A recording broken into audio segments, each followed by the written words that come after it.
السلام علیکم ورحمۃ اللہ تعالی وبرکاتہ۔ نحمده ونصلي ونسلم على رسوله الكريم اما بعد فاعوذ بالله من الشيطان الرجيم بسم الله الرحمن الرحيم ان الله وملائكته يصلون على النبي يا ايها الذين امنوا صلوا عليه وسلموا تسليما اللهم صل على سيدنا ومولانا محمد معدن الجود والكرم وآله الكرام وابنه الكريم وبارك وسلم صلاة وسلاما عليك يا رسول الله صلی اللہ تعالی علیہ وسلم۔ تو استنجا کا بیان یہاں پر مکمل ہوا۔ اس میں آخر میں کچھ مسائل بیان کیے گئے تھے کہ آب زمزم سے استنجا کرنا جائز نہیں ہے جبکہ ڈھیلا نہ لیا ہو، اور ڈھیلا لے لیا ہو تو استنجا کرنا یعنی آب زمزم سے استنجا کرنا مکروہ ہے، کیونکہ یہ مقدس پانی ہے۔ اسی طریقے سے وضو کیا تھا اور اس کا بچا ہوا پانی تھا تو اس سے بھی استنجا نہیں کرنا چاہیے۔ ہاں، طہارت حاصل کرنے کے بعد جو پانی بچا تھا اس سے وضو کر سکتے ہیں۔ اسی میں ایک مسئلہ یہ بھی بیان کیا گیا تھا کہ مبالغے کے ساتھ استنجا روزے کی حالت میں نہیں کرنا چاہیے، یعنی مبالغے کے ساتھ اس طریقے سے استنجا کیا روزے کی حالت میں کہ پانی پیچھے کے مقام سے اس جگہ تک پہنچ گیا جہاں حقنہ رکھا جاتا ہے تو روزہ ٹوٹ جائے گا۔ حقنہ ایک عمل ہے، یہ حقنہ پرانے زمانے میں ایک علاج کا طریقہ کہ کبھی کسی کا پیٹ خراب ہو جاتا ہے، قبض کی بیماری ہو جاتی ہے تو وہ وہاں پہ پیچھے کے مقام میں کوئی دوا داخل کی جاتی ہے کسی آلے کے ذریعے۔ ابھی تو انجیکشن وغیرہ ہوتے ہیں، انجیکشن کی طرح پرانے زمانے میں آلات ہوتے تھے، اس میں دوا بھر کے پھر اس کو پیچھے کے مقام میں تھوڑا اندر تک داخل کیا جاتا تھا، پھر اس دوا کو اندر جو ہے کہ چھوڑا جاتا تھا، جس کے ذریعے سے پھر وہ گندگی باہر نکل جاتی تھی، اجابت ہو جاتی تھی، جس سے آدمی فارغ ہو جاتا تھا۔ تو یہ طریقہ تھا۔ تو بتایا کہ حقنہ جہاں پر رکھا جاتا تھا پرانے زمانے میں اس علاج کے طریقے میں اگر وہاں تک پانی پہنچ گیا ہے تب جو ہے کہ روزہ ٹوٹ جائے گا، ٹھیک ہے۔ تو اب وہ ظاہر سی بات ہے کچھ نہ کچھ تو وہ اندر داخل کیا جاتا ہوگا، تو اس بات کو ذہن میں رکھیں، کیونکہ عام طور پر اتنا مبالغہ کوئی کرتا بھی نہیں ہے، عام طور پر اتنا کشادہ ہو کر کوئی استنجا نہیں کرتا ہے کہ پانی وہاں تک پہنچ جائے۔ بہرحال پھر بھی روزے کی حالت میں احتیاط کرنا چاہیے کہ پانی وہاں تک نہ پہنچ جائے۔ پانی اگر حقنہ رکھنے کی جگہ تک پہنچ گیا تو روزہ ٹوٹ جائے گا۔ اب آگے ہے حیض و نفاس کا بیان۔ حیض، نفاس اور استحاضہ تین چیزیں ہیں خاص طور پر، اور اسی کے ارد گرد سارے مسائل یہاں پر گردش کرتے ہیں اور اسی کو یہاں پر بیان کریں گے۔ حیض، نفاس اور استحاضہ۔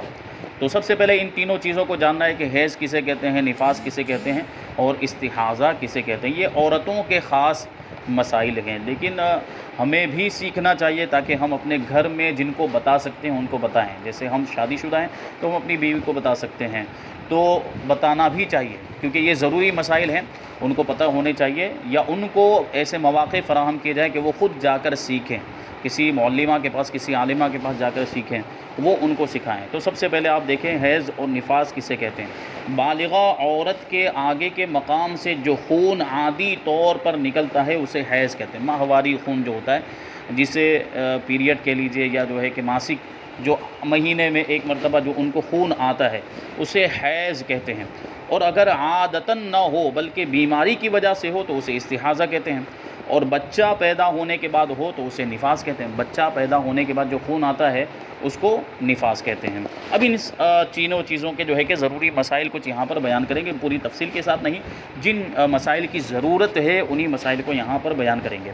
حیض کی مدت کتنی ہے، یعنی یہ خون کتنے دن تک آتا ہے، کتنے دن تک آئے تو کتنے زیادہ سے زیادہ کتنے دن تک آ سکتا ہے، کم سے کم کتنے دن تک آ سکتا ہے، ان ساری چیزوں کو بیان کریں گے کہ حیض کی مدت کم سے کم 3 دن اور 3 راتیں ہیں، یعنی پورے 72 گھنٹے، 3 دن 3 راتیں۔ 1 منٹ بھی اگر 72 گھنٹے سے 1 منٹ بھی اگر کم ہے تو وہ حیض نہیں ہے بلکہ استحاضہ ہے، اور زیادہ سے زیادہ 10 دن 10 راتیں ہیں۔ کیا مطلب ہوا کہ کسی عورت کو خون آیا لیکن 3 دن سے پہلے ہی وہ خون بند ہو گیا تو وہ حیض نہیں ہے، وہ بلکہ استحاضہ یعنی بیماری کا خون ہے۔ اسی طریقے سے کسی عورت کو خون آیا تو وہ 10 دن سے زیادہ آنے لگ گیا 10 دن سے پار چلا گیا، تجاوز کر گیا، تو جو 10 دن سے پار ہو گیا ہے، تجاوز کر گیا ہے، وہ حیض میں شمار نہیں ہوگا بلکہ وہ استحاضہ۔ اب اس کے بھی کچھ مسائل ہیں، عادت کچھ اور تھی عورت کی اور پھر 10 دن سے آگے نکل گیا، تو اس کو آگے بیان کریں گے۔ تو کم سے کم حیض کی مدت 3 دن 3 راتیں ہیں، اور زیادہ سے زیادہ حیض کی مدت کتنی ہے؟ 10 دن 10 راتیں ہیں۔ عام طور پر اس کے درمیان بھی رہے، اب کسی کو کم بھی آتا ہے، جیسے کسی کو 6 دن آیا، کسی کو 7 دن آیا، کسی کو 8 دن آتا ہے، کسی کو 10 دن مکمل آتا ہے، سب کی عادتیں الگ الگ ہوتی ہیں۔ حیض کا خون اگر 10 دن سے زیادہ آیا تو کیا حکم ہے؟ تو اس کی کچھ تفصیل بیان کریں گے۔ 10 رات اور 10 دن سے کچھ بھی زیادہ خون آیا تو اگر یہ حیض پہلی مرتبہ اسے آیا ہے تو 10 دن تک حیض ہے اور بعد کا استحاضہ ہے، اور اگر پہلے اسے حیض آ چکے ہیں اور عادت 10 دن سے کم کی تھی تو عادت سے جتنا زیادہ ہوا ہے وہ استحاضہ ہے۔ اسے یوں سمجھو کہ اس کو 5 دن کی عادت تھی۔ پہلے تو ایک مسئلہ یہ سمجھ لیں کہ پہلی مرتبہ حیض آیا، یعنی ابھی بالغ ہوئی، حیض کے ذریعے سے وہ لڑکی بالغ ہوئی اور 10 دن سے زیادہ خون چلا گیا، تجاوز کر گیا ہے، تو اب کیا کریں گے؟ جو 10 دن ہے وہ تو حیض کے مانے جائیں گے، جبکہ پہلی مرتبہ حیض آیا ہے تو 10 دن حیض کے مانے جائیں گے، اور 10 دن کے اوپر جتنا بھی وہ خون آیا ہے وہ کیا کہلائے گا؟ استحاضہ کہلائے گا۔ استحاضہ دواد سے ہے، لیکن اردو میں دواد کو زا پڑھ دیتے ہیں، استحاضہ، تو وہ استحاضہ یعنی بیماری کا خون کہلائے گا جو 10 دن سے زیادہ، جبکہ پہلی مرتبہ۔ لیکن اگر پہلے اسے حیض آتا تھا اور حیض کے تعلق سے اس کی ایک عادت معلوم ہے، جیسے پہلے اس کو سمجھائیں گے کہ پہلے اس کی جو عادت تھی وہ 5 دن کی تھی، اس سے پہلے جو حیض آتا تھا وہ 5 دن تک آتا تھا، لیکن اب کی مرتبہ جو حیض آیا وہ 10 دن سے زیادہ ہو گیا ہے، تو اسی کو بتاتے ہیں کہ اسے یوں سمجھو کہ اس کو 5 دن کی عادت تھی، اب آیا ہے 10 دن تو کل حیض ہے، اور 12 دن آیا ہے تو 5 دن حیض کے ہیں اور باقی 7 دن استحاضہ کے ہیں۔ کیا سمجھے؟ کہ 5 دن کی عادت تھی اور اب 10 دن تک آیا، یعنی 10 دن پورے مکمل ہو گئے تو یہ پورا 10 دن حیض میں شمار ہوگا، اور مان لیں گے کہ اب اس کی عادت چینج ہو گئی، 5 کی جگہ پہ اب 10 ہو گئی، یا 8 دن تک آیا، پہلے 5 دن آتا تھا اب 8 دن تک آیا ہے، تو یہی مانا جائے گا کہ اب اس کی عادت بدل چکی ہے۔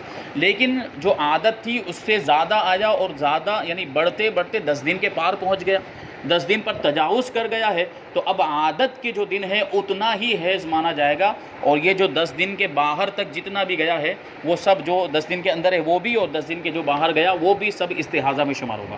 جیسے اس کو مثال کے ذریعے سمجھایا کہ 5 دن کی اس کی عادت تھی، اب 12 دن تک آ گیا تو 5 دن تک جو خون آیا ہے وہ تو استحاضہ میں شمار ہوگا، لیکن باقی کے جو 7 دن ہے، 5 دن تو 10 دن کے اندر والے اور 2 دن 10 دن کے اوپر والے، تو یہ سارے جو 7 کے 7 دن ہے اس میں جو بھی خون آیا ہے وہ استحاضہ میں شمار ہوگا۔ اب یہ استحاضہ اور حیض یہ دونوں الگ الگ کیوں بیان کر رہے ہیں؟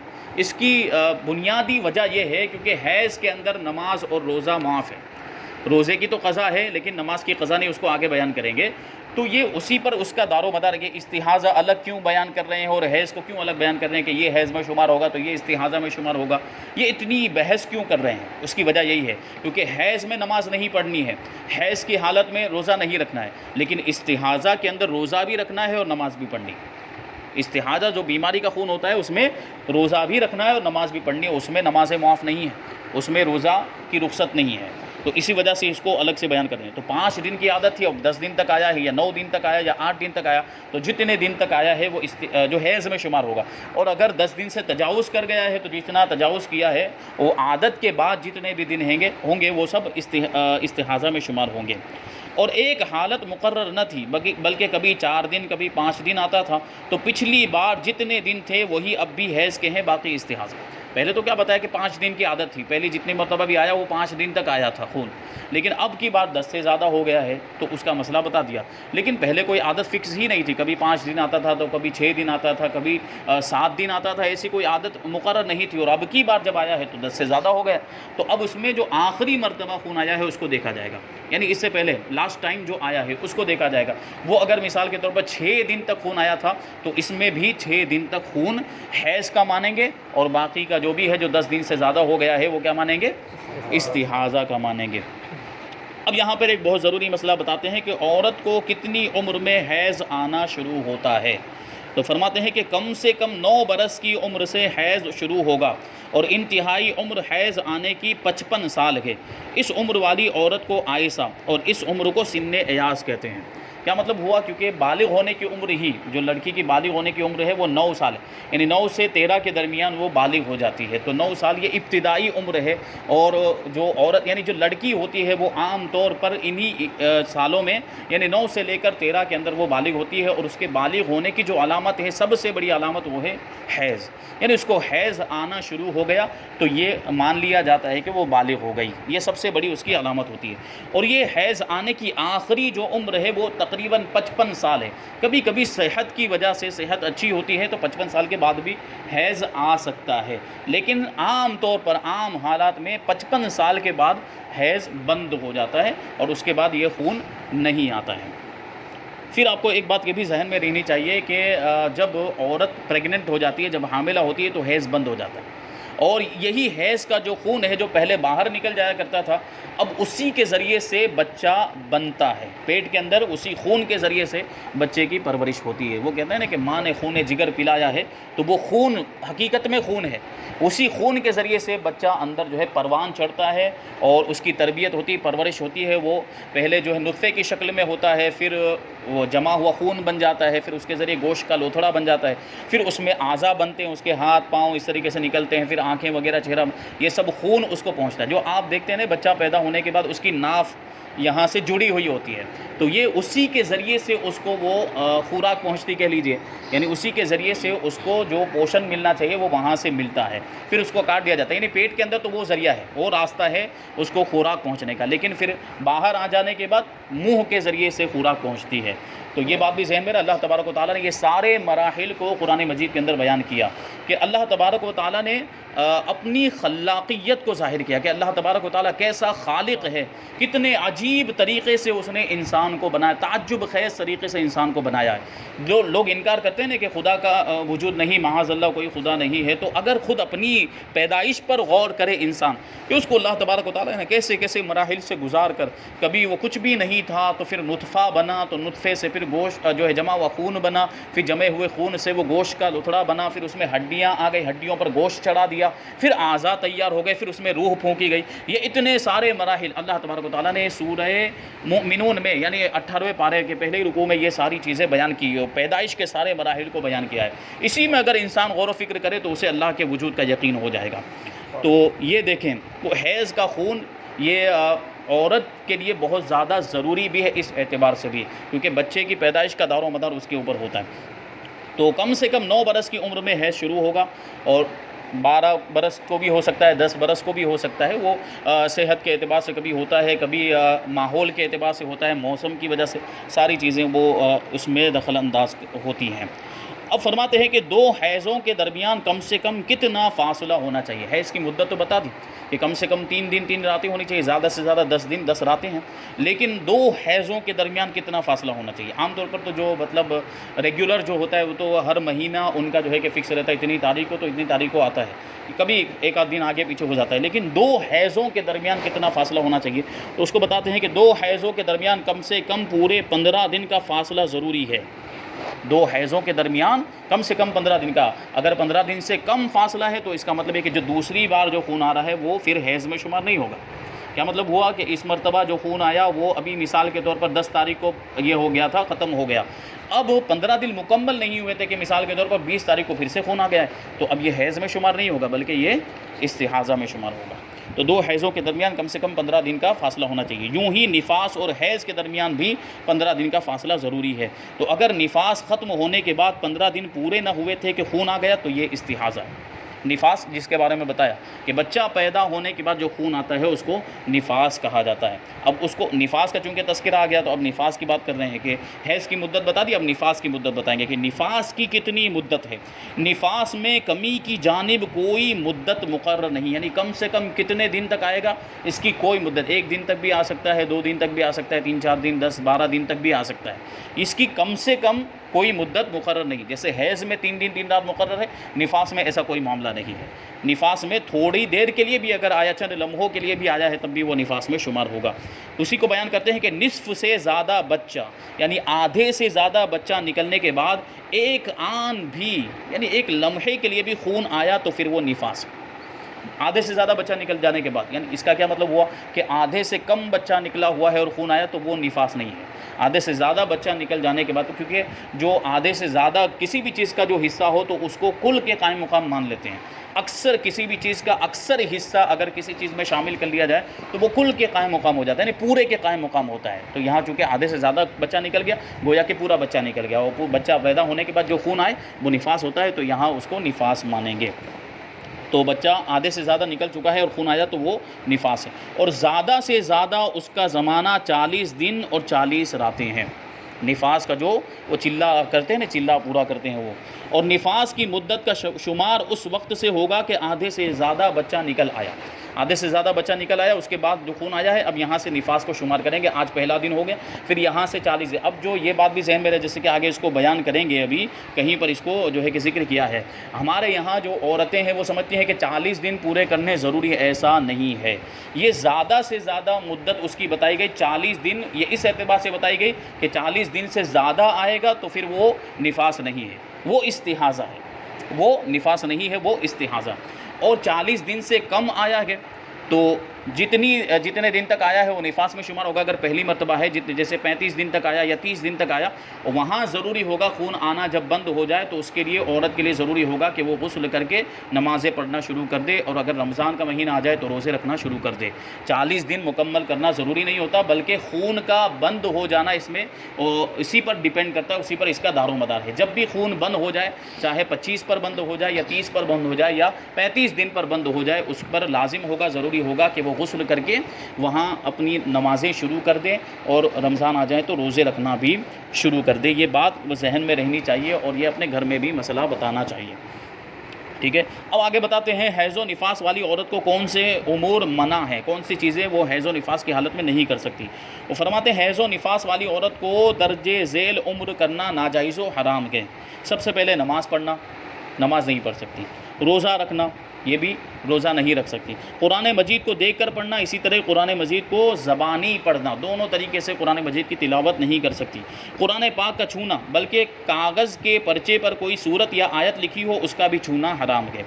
مسجد میں داخل ہونا، اب یہاں تک ایک بات یہ بھی ذہن میں رہے کہ جو قرآن مجید کو چھونے کی جو بات کہی ہے کہ حائضہ عورت اور نفاس والی عورت، اسی طریقے سے جو شخص ناپاک ہوتا ہے، مرد بھی اگر جنوبی ہے ناپاکی کی حالت میں، تو وہ بھی قرآن شریف کو چھو نہیں سکتا، اس کے لیے قرآن شریف کو چھونا حرام ہے۔ اور یہ فرمایا کہ کسی کاغذ کے اوپر کوئی صورت لکھی ہوئی ہے، قرآن شریف میں نہیں بلکہ الگ سے کوئی کاغذ کا ٹکڑا ہے، اس پر قرآن شریف کی کوئی صورت لکھی ہوئی ہے یا کوئی آیت لکھی ہوئی ہے تو اس کو بھی چھو نہیں سکتا۔ جیسے کوئی کتاب ہی پڑھ رہا ہے، وہ اردو میں کتاب ہے لیکن کہیں کہیں بیچ میں قرآن کی آیت آ گئی تو اس کو بھی چھو نہیں سکتا، بلکہ فرمایا گیا کہ یہاں آیت لکھی ہوئی ہے نا، ورق کے اس سائیڈ میں آیت لکھی ہوئی ہے تو اس سائیڈ بھی ہاتھ نہیں لگا سکتا جہاں پر وہ آیت والا حصہ ہے۔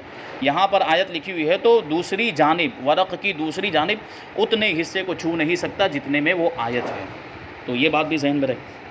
مسجد میں داخل ہونا حیض و نفاس والی عورت کو جائز نہیں ہے۔ طواف کرنا، خانہ کعبہ کا طواف کرنا بھی جائز نہیں ہے۔ ہم بستری یعنی جماع کرنا بھی ان حالتوں میں جائز نہیں۔ ان دنوں جو فرض نمازیں اور روزے چھوٹ جائیں کیا بعد میں ان کی قضا کرنی پڑے گی؟ تو فرماتے ہیں کہ ان دنوں میں نمازیں معاف ہیں، ان کی قضا بھی نہیں ہے، اور روزوں کی قضا اور دنوں میں رکھنا فرض ہے۔ یعنی رمضان کے روزے جو فرض روزے ہیں، اگر رمضان کے اندر حیض آ گیا تو جتنے دن حیض آیا، جیسے 6 دن چھوٹ گئے یا 7 دن چھوٹ گئے، تو اب رمضان کے بعد کے دنوں میں وہ اپنے روزوں کو مکمل کرے گی، یعنی اس کی قضا کریں گی۔ اسی وجہ سے عام طور پر ہم دیکھتے ہیں کہ عورتیں جو بڑی رات کے مواقع ہے یا محرم کے مواقع تو اس میں روزے رکھتی ہیں، تو ان کے لیے ضروری ہے کہ اس میں نفل کی نیت نہ کرے بلکہ جو ان کے رمضان کے روزے چھوٹے ہوئے ان کی نیت کرے وہ، تاکہ اس کی قضا ادا ہو جائے، ٹھیک ہے۔ حیض و نفاس والی عورت کون سے کام کر سکتی ہے؟ وہ فرماتے ہیں قرآن مجید کے علاوہ اور تمام اذکار، جیسے کلمہ شریف یہ پڑھ سکتے ہیں، درود شریف پڑھ سکتے ہیں، دوسرا کوئی وظیفہ ہے جس میں کوئی آیت نہیں آتی ہے، دعا کر سکتی ہے، یہ سب چیزیں کر سکتی ہیں۔ تو یہ پڑھنا یہ بلا کراہت جائز ہے بلکہ مستحب ہے، اور ان چیزوں کو وضو یا کلی کر کے پڑھنا بہتر ہے۔ یعنی جب دعا کرنا چاہ رہی ہے یا درود شریف پڑھنا چاہ رہی ہے، کلمہ پڑھنا چاہ رہی ہے یا کوئی وظیفہ پڑھنا چاہ رہی ہے تو بہتر یہ ہے کہ کلی کر لے یا پورا وضو کر لے، ٹھیک ہے۔ اور ویسے ہی پڑھ لیا جب بھی کوئی حرج نہیں، اور ان کے چھونے میں بھی کوئی حرج نہیں ہے۔ درود شریف لکھا ہوا ہے تو اس کو چھونے میں بھی کوئی حرج نہیں ہے، کلمہ شریف لکھا ہوا ہے تو اس کو بھی چھونے میں کوئی حرج نہیں۔ ایسی عورت کو اذان کا جواب دینا جائز ہے، اذان کا جواب بھی دے سکتی ہے۔ جزدان یعنی غلاف میں قرآن مجید رکھا ہوا ہو تو اس جزدان کے چھونے میں بھی حرج نہیں ہے۔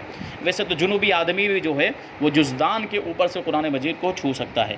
معلمہ جو پڑھانے والی ہوتی ہے، جو ایسی خواتین ہوتی ہیں جو بچوں کو پڑھاتی ہیں، تو قرآن شریف پڑھانا پڑتا ہے، تو اب ان کو اگر جو ہے کہ پڑھانے کی اجازت نہیں ہے وہ کیسے پڑھائیں گی؟ بچوں کی تعلیم کا پھر معاملہ کیسے ہوگا؟ تو فرماتے ہیں کہ معلمہ کو حیض یا نفاس آ گیا ہے تو ایک ایک کلمہ سانس توڑ توڑ کر پڑھائے اور ہجے کرانے میں کوئی حرج نہیں، یعنی پوری آیت قرآن شریف کی پوری آیت ایک ساتھ میں نہیں پڑھا سکتی، ایک ایک کلمے پہ رک رک کر پڑھائے۔ جیسے ذالک الکتاب لا ریب فیہ ہے تو ذالک الکتاب لا ریب فیہ، الگ الگ توڑ توڑ کے وہ پڑھائے، ٹھیک ہے؟ ایک کلمہ اس نے پڑھا ہے، بچوں نے پڑھ لیا، دوسرا کلمہ پڑھا ہے پھر بچوں نے پڑھ لیا، ایک پوری آیت ملا کر وہ نہیں پڑھ سکتی۔ اور ہجے کرانے میں کوئی حرج نہیں ہے، ہجے کرا، کیونکہ ہجے کا مطلب یہ ہوتا ہے الگ الگ کرنا، تو وہ الگ الگ ویسے ہی ہو جاتا ہے۔ حالت نفاس میں عورت کو 40 دن سے کم دنوں میں خون بند ہو گیا تو کیا نماز روزہ کرے گی؟ وہی سوال آیا، اس کو بیان کرتے ہیں کہ اکثر عورتوں میں یہ رواج ہے کہ جب تک چلہ پورا نہ ہو لے، اگرچہ نفاس ختم ہو لیا ہو، نہ نماز پڑھتی ہیں نہ اپنے کو نماز کے قابل جانتی۔ یہ محض جہالت ہے۔ جس وقت نفاس ختم ہوا اسی وقت سے نہا کر نماز شروع کر دیں، اور رمضان کا مہینہ آ جائے تو روزے بھی رکھیں۔ کیا استحاضہ کی حالت میں بھی نماز روزہ معاف ہے اور عورت سے صحبت حرام ہے؟ تو فرماتے ہیں استحاضہ میں نہ نماز معاف ہے نہ روزہ معاف ہے، نہ ایسی عورت سے صحبت حرام ہے۔ کیا مطلب ہوا کہ حیض و نفاس کے جو احکام ہے وہ استحاضہ کے احکام نہیں۔ حیض کے اندر نماز نہیں پڑھنا ہے، حیض کے اندر روزہ نہیں رکھنا ہے، نفاس کے اندر بھی وہی معاملات، لیکن استحاضہ کے اندر نماز بھی پڑھے گی، روزہ بھی رکھے گی، یعنی رمضان آ گئے تو روزہ بھی رکھیں گی، اور استحاضہ کی حالت میں اس سے صحبت کرنا بھی جائز ہے۔ تو یہ چند ضروری مسائل حیض و نفاس کے بیان کیے گئے۔ اللہ تبارک و تعالی ہم سب کو جو کچھ بھی بیان ہوا اس پر عمل کرنے کی توفیق عطا فرمائے۔ وما علینا الا البلاغ۔ السلام علیکم۔